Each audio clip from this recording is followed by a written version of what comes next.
Намираме се в един чудесен отсек от река Струма, между Брежанския мост и така наречения Дъгов мост, който се намира точно в началото на Кресненското дефиле. Едно прекрасно място за риболов.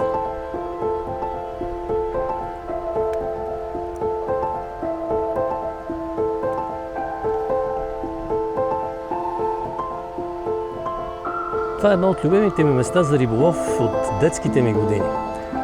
Обичахме особено да идваме по това време, около 5-6 часа след обяд, когато в този район изкачаха сомовете.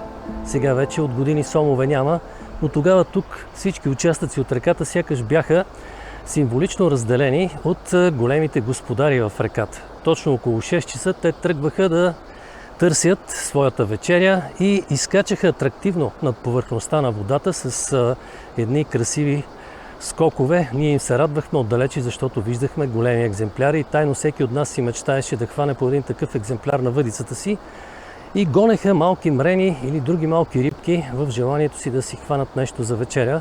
Беше много красиво. Когато не ловяхме тук мряна, обикновено отивахме на моста, на Дъговия мост и оттам обичахме да хвърляме за кефал на скакалец. Рибите се виждаха от високо на повърхността на водната повърхност, на повърхността на реката и внимателно насочвахме стръвта към техните местоположения. Наблюдавахме как те лапват стръвта, шмугват се надолу към дъното, ние бързо дърпахме и така се връщахме с едно доста сериозно ловено количество вкъщи. Спомените са хубаво нещо. Сега този участък от реката също е приятен за риболов, макар и да е доста променен.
На този бързак зад мен се хващаха едни от най-хубавите мрени и скобари преди време. Предпочитаната стръв от рибите беше зеленки.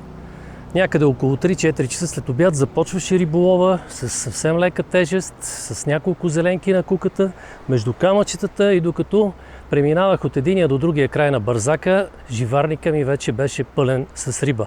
Малко по-нагоре има още един хубав бързак, който е известен сред местните хора и риболовци като Кораба. Там също излизат много хубави мрени и скобари.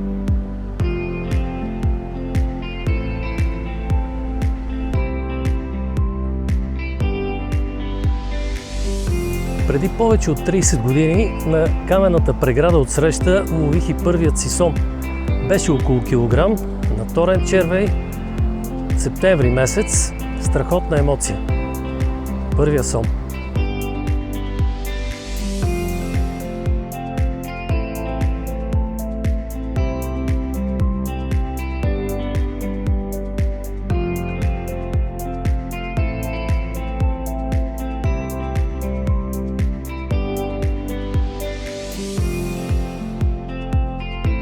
Така че това е едно прекрасно място за риболов.